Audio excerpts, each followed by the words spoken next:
बिस्मिल्लाहिर्रहमानिर्रहीम। अस्सलाम वालेकुम friends, evo mean evolution channel पे सुफियान नई वीडियो नए टॉपिक के साथ हाजिर है। फ्रेंड्स, आज की गुड न्यूज़ ऐसे तमाम अफराद के लिए है जो जापान का वीज़ा पाकिस्तान से जो है वो अप्लाई करने जा रहे हैं। फ्रेंड्स, पिछले 3 से 4 महीनों में जापान की जो वीज़ा सर्विसेज थी टूरिज्म के हवाले से उनको सस्पेंड जो है वो कर दिया गया था।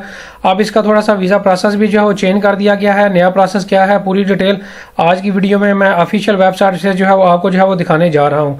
फ्रेंड्स, इस वक्त एम्बेसी ऑफ जापान की पाकिस्तान की ऑफिशियल वेबसाइट पे इस वक्त मैं मौजूद हूँ। इसका फॉन्ट थोड़ा सा मैं लार्ज जो है वो कर देता हूँ ताकि आपकी विजिबिलिटी जो है वो बेहतर हो सके। फ्रेंड, ये आप देख सकते हैं कि ये 26 मार्च 2024 की अनाउंसमेंट है, प्रेस रिलीज जो है आप देख सकते हैं, जिसमें बाकायदा जो है वो बाकायदा लिखा हुआ है कि 1 अप्रैल 2024 से वीज़ा सर्विसेज जितनी भी हैं जापान की, चाहे वो विजिट वीज़ा कैटेगरी है, वर्क वीज़ा की कैटेगरी है, तमाम के वीज़ा की जो कैटेगरीज हैं उनको VFS ग्लोबल जिसे जारी पाकिस्तान में कहा जाता है वो जो है वो डील करेगा।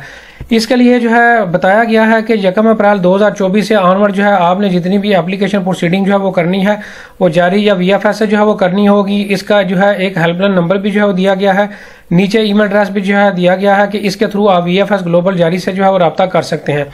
फ्रेंड्स, इस हवाले से 1 अप्रैल को जो है वो बाकायदा मजीद क्लैरिटी जो है हो जाएगी कि आया जो है इसके लिए डेडिकेटेड जो है वो VFS ग्लोबल जो है अपनी ऑफिशियल कोई वेबसाइट जो है वो लॉन्च करेगी या नहीं, या फिर जो है वो आपने सिर्फ टेलीफोन नंबर या ईमेल एड्रेस के थ्रू जो है वो रब्ता जो है वो करना होगा।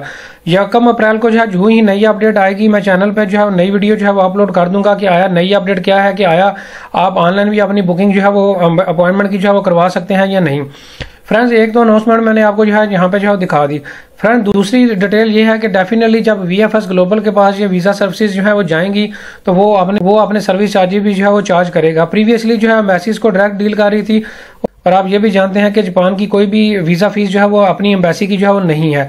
तो अब जो है डेफिनेटली जब VFS ग्लोबल के पास ये सर्विसेज जो है जाएंगी तो अपनी वो सर्विस चार्जेस जो है वो डेफिनेटली वो भी जो है वो चार्ज करेगा। इस वाले से जो भी डिटेल 1 अप्रैल को आएगी वो बाकायदा जो है मैं अपने चैनल पे उसकी डिटेल जो है वो शेयर जो है वो कर दूंगा।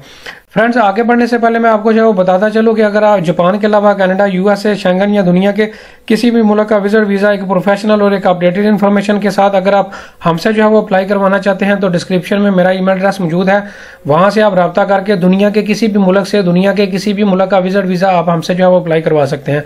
फ्रेंड्स, सिर्फ और सिर्फ वही अफराद रब्ता करें जिनके पास प्रॉपर बिजनेस या जॉब के डॉक्यूमेंटेशन मौजूद है, इसके अलावा बैंक स्टेटमेंट मौजूद है। उम्मीद करता हूँ वीडियो आपको पसंद आई होगी। वीडियो को लाइक करें, शेयर करें। Thank you very much.